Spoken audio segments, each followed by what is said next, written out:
Assalamualaikum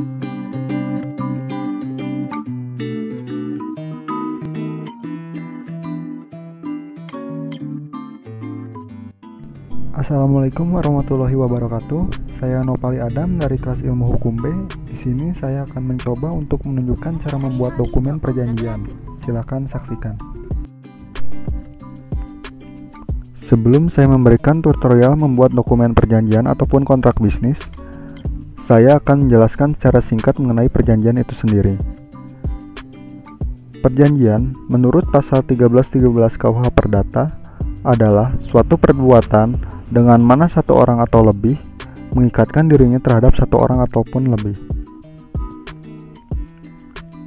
Subekti mengatakan suatu perjanjian adalah suatu peristiwa di mana seorang berjanji kepada seorang lain atau di mana dua orang itu saling berjanji untuk melaksanakan suatu hal. Dari hal itu dapat ditarik kesimpulan unsur dari perjanjian adalah kata sepakat dari dua orang atau lebih. Kata sepakat itu juga harus tercapai bergantung oleh para pihak, keinginan dan tujuan yang menimbulkan akibat hukum oleh para pihak, akibat hukum untuk kepentingan yang satu dan beban di pihak lain atau hubungan timbal balik. Kelima, dibuat dengan mengindahkan ketentuan perundang-undangan yang berlaku.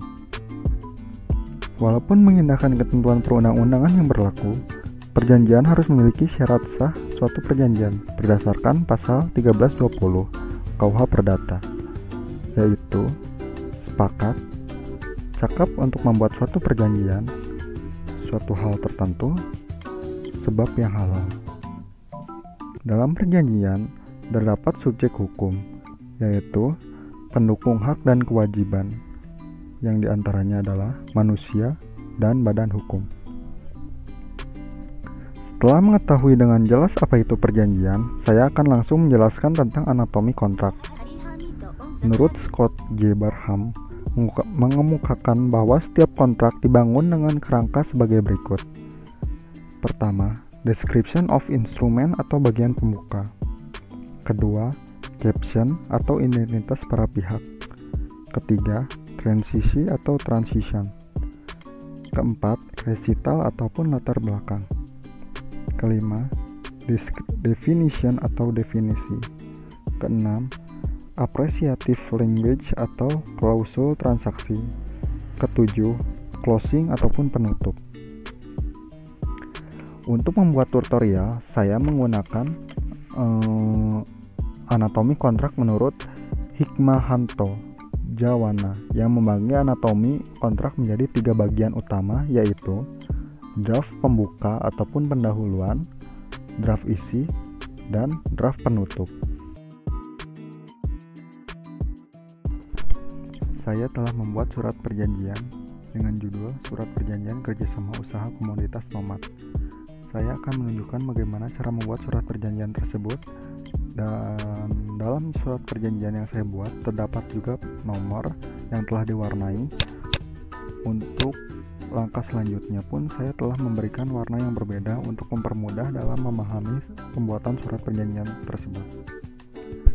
Yang pertama saya terangkan adalah draft pendahuluan yang biasanya terdiri atas 4 subbab, yaitu adalah judul, pembukaan, ataupun tanggal dibuatnya surat perjanjian atau kontrak. Ketiga adalah pihak-pihak dalam kontrak, atau keempat adalah recitals ataupun latar belakang.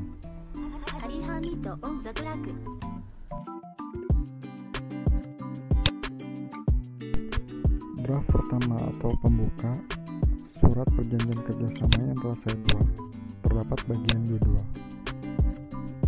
Walaupun judul tidak merupakan syarat sahnya kontrak ataupun dengan kata lain tidak mempengaruhi keabsahan suatu kontrak, namun demikian, sebagai identitas suatu kontrak, judul adalah mutlak adanya. Setiap orang akan dengan mudah mengetahui jenis kontrak apa yang sedang mereka baca ataupun lihat. Antara judul dengan isi kontrak harus ada korelasi dan relevansinya. Lalu, terdapat bagian kedua, yaitu adalah tempat dan tanggal dibuatnya kontrak. Tempat dan tanggal dibuatnya kontrak bertujuan untuk mengetahui tanggal dan tempat dilaksanakan ataupun disepakatinya suatu kontrak yang telah dibuat oleh masing-masing pihak oleh para pihak.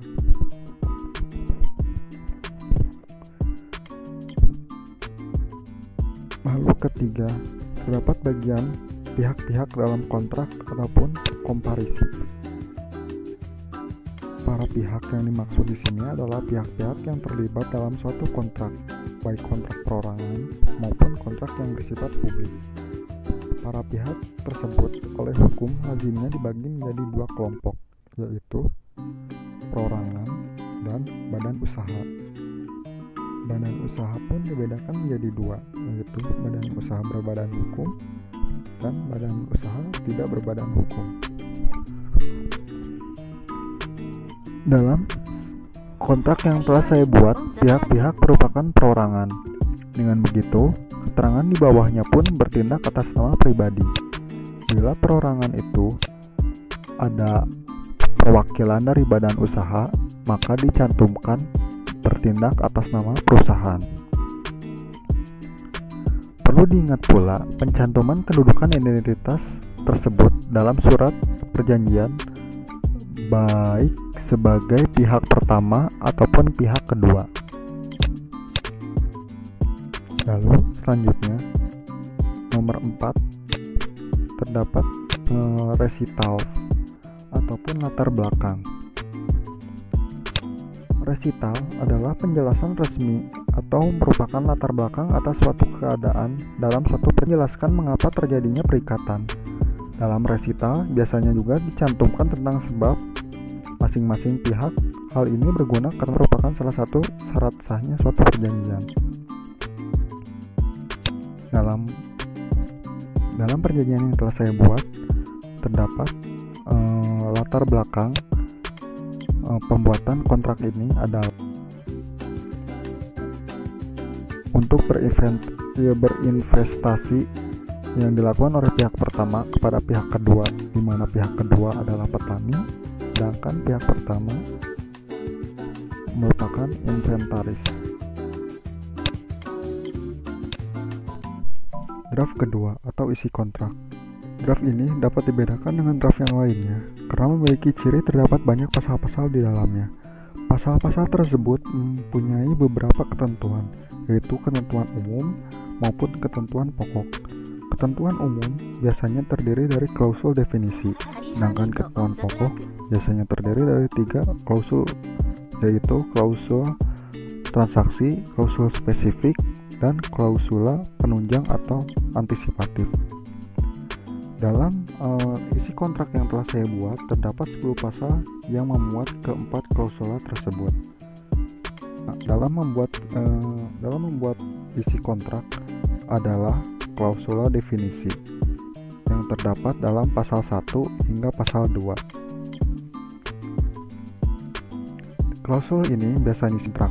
Definisi ini hanya berlaku pada kontrak tersebut dan dapat mempunyai arti khusus dan pengertian umum. Klausula definisi penting dalam rangka mengefisienkan klausul-klausul selanjutnya karena tidak perlu diadakan pengulangan. Yang selanjutnya adalah klausul transaksi. Klausul transaksi yang telah saya contohkan dalam isi kontrak tersebut terdapat dalam pasal 3 hingga pasal 4. Klausul transaksi berisi tentang hal-hal yang disepakati oleh pihak-pihak tentang objek, tata cara pemenuhan prestasi, dan kontra prestasi oleh masing-masing pihak yang menjadi kewajibannya. Dapat dilihat dalam yang telah saya buatkan dalam pasal 3 terdapat para pihak menyepakati kerjasama, di mana pihak pertama menyediakan pemodalan dan pihak kedua mengoptimalkan kemampuan pengalaman dan jaringan usaha. Sedangkan pasal 4 berisi tentang hak dan kewajiban yang harus dipenuhi oleh pihak pertama maupun pihak kedua. Lalu selanjutnya adalah klausula spesifik. Dalam dokumen yang telah saya buat, klausula spesifik terdapat dalam pasal 7. Klausula spesifik berisi tentang hal-hal khusus sesuai dengan karakteristik jenis perikatan atau bisnis masing-masing, dan hal ini yang membedakan isi kontrak satu dengan isi kontrak lainnya. Klausula spesifik yang telah saya buat dalam pasal 5 terdapat dalam pelaksanaannya, di mana pihak pertama dana disiapkan oleh pihak pertama dan pihak kedua mengeluarkan dana untuk biaya pemasaran dan biaya operasional. Ini tentunya sangat berbeda dengan isi kontrak yang lainnya, karena isi kontrak ini memuat tentang komoditas tomat dan pihak pertama menginventariskan dananya untuk komunitas usaha tomat tersebut. Lalu pasal 6 tentang bagaimana pihak pertama mendapatkan hasil sebesar 25% dari investasi yang dia tanamkan. Ini juga berbeda dengan isi kontrak lainnya karena judul kontrak ini adalah investasi tentang komoditas usaha tomat. Yang ketujuh merupakan spesifikasi tentang jangka waktu yang perjanjian kerjasama ini dilaksanakan selama 2 tahun terhitung dari tanggal 2 Desember 2020 hingga 2 Desember 2022.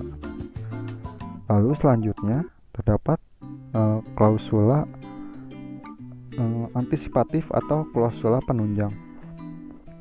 Klausula penunjang terdapat dalam pasal 8 hingga pasal 10. Klausula ini biasanya disebut untuk menyangkut kemungkinan yang akan terjadi selama berlangsungnya kontrak, seperti perpanjangan kontrak, pengalihan hak, dan kewajiban. Dalam isi kontrak yang telah saya buat, dalam perjanjian yang telah saya buat, terdapat dalam pasal 8 mengenai tentang berakhirnya perjanjian, yang salah satunya telah berakhir atau tidaknya diperpanjang lagi, force majeure, atau salah satu pihak tidak memenuhi ketentuan dalam pasal atau disebut wan prestasi. Lalu terdapat 9 penyelesaian perselisihan apabila terjadi perselisihan dalam menjalankan kerjasama ini, dan ketentuan-ketentuan lain yang terdapat dalam kerjasama investasi dan komoditas tomat dan sayuran ini. Draft ketiga, bagian penutup kontrak.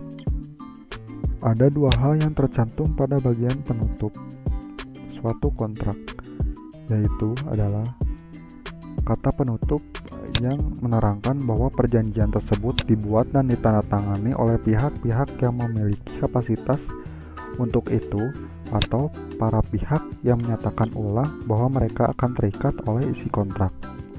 Hal tersebut ditunjukkan oleh nomor 1, yang dimana dalam pasal 11 bagian penutup tersebut terdapat perjanjian ini dibuat oleh 2 rangkap asli yang dimana masing-masing memiliki bunyi di atas kertas bermaterai yang cukup untuk ditandatangani oleh para pihak, dan perjanjian tersebut berlaku secara efektif sejak ditandatangani oleh para pihak.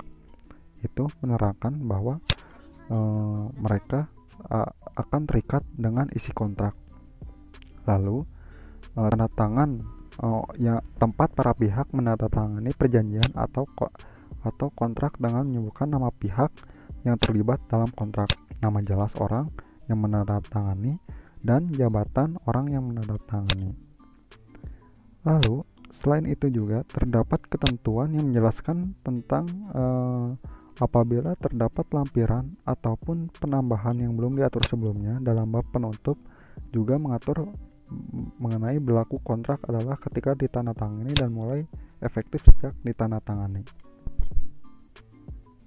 Itu ditunjukkan oleh keterangan tanggal di atas pihak di atas para pihak. Selain itu juga terdapat pula pencantuman nama saksi yang menjadi alat bukti terhadap isi dari perjanjian tersebut, yang ditunjukkan oleh para pihak Para saksi juga berperan sebagai saksi di persidangan apabila terdapat penuntutan terhadap pelanggaran perjanjian tersebut di kemudian hari.